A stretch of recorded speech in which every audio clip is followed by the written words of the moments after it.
자, 이번에는요. 난데없이 김치가 아주 뭐 이렇게 많은 분들이 주목을 받고 있어요. 김치. 그 얘기 좀 해보겠습니다. 여기 보시면 경향신문입니다. 태광그룹 총수일가 계열사에 김치 와인 강매해서 33억 챙겼다. 이게 뭐 김치를 강매를 해요? 계열사에? 계열사가 무슨 식당도 아니고 말입니다. 공정위가 어제 좀 공개한 내용인데요. 일감 몰아주기 21억 과징금을 냈다. 이호진 전 회장 19개 계열사 고발했다. 자, 그럼 이게 무슨 내용인가 여기 좀 더 자세히 소개가 돼 있어요. 2014년부터 2년간 태광그룹 내 골프장인 휘슬링락 CC가 공급하는 김치를 시중 제품보다 3배 가까이 비싸게 사들였다는 거예요, 계열사들이. 이게 무슨 골프장에서 김치를 공급하는 것도 그렇고 시중보다 최대 3배까지 비싸게 샀다. 이거 뭔가 좀 이상하죠. 좀 그렇습니다. 여기 보시면 또 공정위는 이 전 회장이 휘슬링락 CC를 전혀 다른 업종인 김치 생산에 뛰어들게 한 뒤 그룹 계열사들의 김치를 고가에 판매하는 방법을 사용한 것으로 판단했다. 구매량을 할당받은 계열사들은 직원 복리후생비 등 회사 비용으로 김치를 구매했다. 그러니까 이른바 회장님표 김치가 된 거예요. 참. 아무튼 뭐 이런 내용입니다, 지금. 관련 기사 하나 더 있습니다. 보시죠. 여기 보시면 제목이 이제 크게 돼 있어요. 시중보다 3배 비싸도 회장님 김치 구매다. 태광. 성과급 명목 일감 몰아주기. 계열사 19곳. 이호진 전 회장 고발. 뭐 이렇게 돼 있습니다. 그리고 그 김치를 공급한 그 회사는요. 뭐 이호진 전 회장 일가가 100% 지분을 갖고 있는 그런 곳이라고 합니다. 뭔가 이상하죠. 과거에 이제 논란이 됐던 일감 몰아주기. 뭐 이런 분위기가 좀 풍깁니다. 지금 분명히.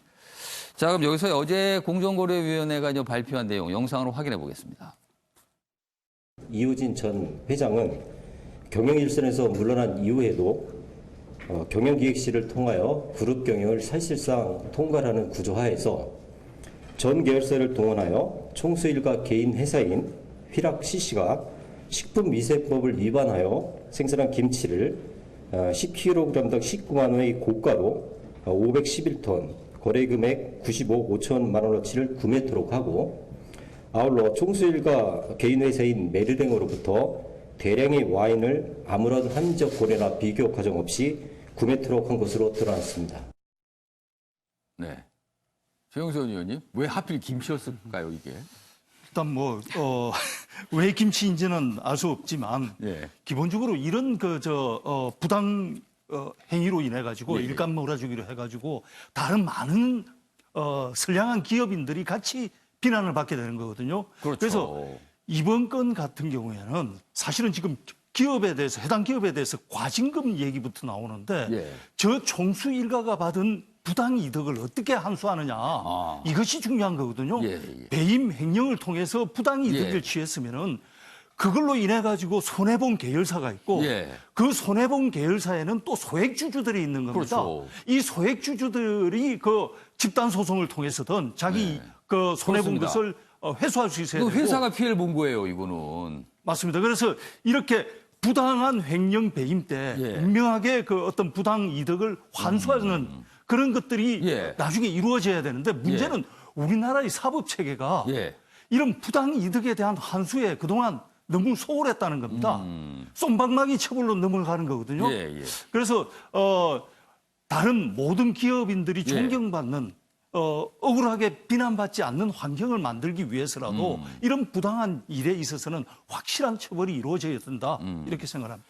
유경환 변호사, 예. 이 추징금에 대한 추징이 이루어지기 위해서 이제 고발됐고 재판을 받은 다음에 뭐가 확정이 돼야 되는 거죠. 추징금까지 가려면은. 예, 당연히 뭐 추징이 확정돼 추징을 할 수 있는데 예. 추징 보전을 위해서 예. 미리 가압류나 가처분은 가능합니다. 재산에 대해 보존 조치 가능한데 그거는 그러면은 예. 검찰이나 이런 수사당국에서 할 수 있는 수사당국에서 건가요? 수사당국에서 수사하는 과정에 예. 추징이 명백하다 싶을 때는 바로 보존 처분을 하게 됩니다. 근데 보존 처분을 신청을 하게 되면 법원에서 예외 없이 거의 다 받아주고요. 예. 그렇게 되면 어떻게 보면은 그것을 당한 사람 입장에서 태광 총수일가 입장에서는 예. 자신의 재산에 대한 직접적인 위해가 압박이 이루어지기 때문에 예. 아주 큰 효과가 있는데 아주 적정히 잘 얘기를 하셨고요. 예. 근데 문제는 지금 일단 모르겠습니다. 태광 그러면 아주 큰 대기업 같은데요. 예. 겨우 하는 것이 일감 몰아주기가 예. 뭐 김치, 와인 이런 거 몰아주는지 잘 모르겠습니다. 저는 그러니까요. 일감 몰아주기 그럼 보통 뭐 크다란 컴퓨터 시스템 예. 수십억, 수백짜리 뭐 이런 거를 갖다 일로 그렇죠. 주는 이런 경우인데 지금 이거밖에 안 한다는 자체가 어떻게 보면 이 분이 예. 뭐 어떻게 보면 예. 그릇이 그 정도밖에 안 되는 거 아닌가라는 생각이 좀 들기도 한데 뭐 더 크게 할 수도 있는데 안 했다는 그런 뜻인가요? 좀 역설적으로 어떻게 말씀드리면 봅니까, 그런 이게? 겁니다. 예. 예. 좀 역설. 그래서 뭐 제 요즘 이런 거예요. 예. 돈도 많으신 대기업 분이 노블리스, 오블리주까지는 안 간다 하더라도 예. 이런 사소한 것까지 이렇게 건드리는지 그것도 건드리는 방법도 예. 가격을 3배나 튕겨가지고 표기 죄송합니다. 뭐- 3배나 더 받아가지고 그러니까 뭐 그리고 또 그것도 비슷한 시중 가격인 것도 아니고 그보다 훨씬 비싸게. 그리고 게다가 그 돈도 예. 직원들의 복리 후생비 아. 이걸 건드려 샀다는 점에서 예. 도덕적으로 비난을 많이 받아야 될 것 같아요. 그래서 본인이 어떤 기업을 키우기 위해서 예. 했던 노력을 상쇄하고도 남을 예. 그런 정도의 잘못 아닌가 그런 생각이 좀 듭니다. 그러니까 지금 등장한 게 이제 김치하고 와인이 그렇게 이제 뭐 어떻게 활용이 된 셈이 됐어요. 저는 배희정 전 조금 의원. 다른 측면에서 좀 의아했던 게 예. 방송 영상을 보니까 지난 2016년에 박찬대 의원이 이 부분을 국정감사에서 지적을 했더라고요. 그런데 지금 공정위가 2019년에 발표를 하거든요. 예. 그러면서 또 공정위 직원의 기업과 유착에 관해서는 그냥 수사하고 있다는 정도까지 조사하고 있다는 정도까지만 발표를 했습니다. 그래서 예. 저는 이 과정이 되게 궁금합니다. 왜 이렇게 많은 시간이 걸린 거지? 사실 이렇게 김치, 와인 이런 것에 예. 국민들이 분노하는 것은 금방 이 변호사님 말씀하신 예. 것처럼 얼마나 정말 할 일이 없으면 이런 것까지 해서 이 큰 기업에서 예. 정말 직원들의 복리 후생비까지 뺏어가는 그런 형태로 이 사익을 취했냐 이런 부분이거든요. 그런데 왜 이렇게 시간이 걸렸으며 또 공정위의 기업과 유착에 대해서는 왜 좀 떳떳하게 그런 결과를 빨리 발표하지 못하는지에 대해서 저는 의문을 좀 표하고 싶고 그 부분에 대한 의문이 예, 좀 이 부분에 드신다는 대해서 거네요. 공정위가 국민들에게 잘 설명할 수 있어야 된다는 말씀을 좀 드리고 싶습니다. 알겠습니다. 최영선 의원. 네, 이건 뭐 변명의 여지가 없는 그리고 예. 회수를 해야 마땅한 일이지만 예. 기업인들이 평소 때 하는 변명을 한 가지만 소개하겠습니다. 예. 뭐냐면은 우리나라 상속세가 전 세계적으로 가장 높습니다. 그러다 보니까 평소 때 그 상속세를 미리 마련해 두기 위해 가지고 온갖 편법과 탈법을 하게 된다는데 이것도 뭐 기업인들로서는 그 어떤 상속세를 정상화해 달라 다른 나라처럼 그러니까 상속에 나중에 쓰기 위한 돈을 마련하는 목적이 저런 일감 몰아주기 형태로 나타난다. 이 말씀이신 건가요? 그렇게 변명하는 기업인들이 있습니다. 예. 그럼에도 불구하고 이런 그 일감 몰아주기는 절대 용납할 수 없는 일이고요. 왜냐하면 다른 소액주주들이 손해를 보기 때문에 이건 용서할 수 없는 일이고 제가 말씀드리고자 하는 요지는 예. 상속세 문제도 그래서 다른 나라들과 비슷한 수준으로는 예.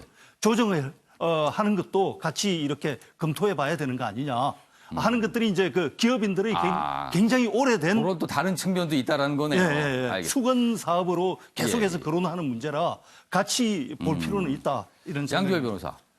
사실 이런 사안이 과연 이번으로 끝날까? 다른 기업에서는 또 벌어지지 않을까라 그걸 배제할 수 없는 게 사실은 여기도 기사에 표현이 있지만 회장님표 김치예요. 회장님표 김치를 계열사 보고 쭉 이걸 좀 샀으면 좋겠다. 뭐 이렇게 뭐가 내려오면은 계열사 입장에서 거부하기 어려울 거 아닙니까? 그러니까 우리가 이른바 재벌체제라고 하는 것의 문제점들을 여러 가지로 꼽을 수가 있지만 예. 사실 이 경우에는 공정위에서 뭔가 적발해낼 수 있었던 게 3배 높은 가격을 했기 때문에 뽑을 수 있었던 거지만 그렇지 않은 경우에는 사실은 그냥 뭐 회장님과 가까운 사람들이 주변 회사에 예를 들어서 꼭 필요한 것들 있잖아요. 어느 회사가 돌아가도 뭐 요즘 같은 물품들이 경우는 필요한 게 부품들이 필요한 있죠. 것이 있고 그렇죠. 뭐 컴퓨터가 필요한 것들 이런 것들은 다 기업 총수하고 연관이 있지 않는 한은 근데 가격이 시중가보다 뭐 약간 차이 높거나 나거나 뭐 비슷하거나 이렇게 되면 그렇게 되지 않으면 공부할 수 없다는 게 그냥 우리나라 기업 문화에서 상식적으로 그럼 만약에 이 있거든요. 경우도 그 김치가 3배가 아니고 그냥 시가 비슷했으면은 못 잡는 거예요. 그러니까 저거를 정말 저도 이해가 안 가요. 왜 3배씩 받았는지도 모르겠지만 예. 그렇지 않은 경우에는 당연한 것처럼 넘어가고 있는 우리 기업 문화가 예. 그렇게 되면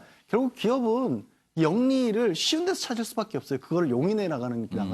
어려운 데 가서 새로운 거 개발해내고 해외에 가서 뭐 싸우고 예. 기업 문화 바꾸고 이런 거 안 해요. 그냥 계열사 만들어가지고 친척들이 다 나눠 먹는 문화로. 아니 와인 갈 팔고 수밖에 김치만 없어요. 계열사에 팔아도 저렇게 돈이 금방 수십억씩 모여요. 나오니까. 그러니까 이런 것들이 얼마나 대한민국 경제에서 여러 가지 얘기를 하지만 사실은 대기업 문화, 총수 문화, 재벌 문화라고 하는 게 여기서 부작용이 나오는 겁니다, 바로. 알겠습니다. 아무튼 오늘 꽤 회자가 되고 있는 기사 중에 하나입니다.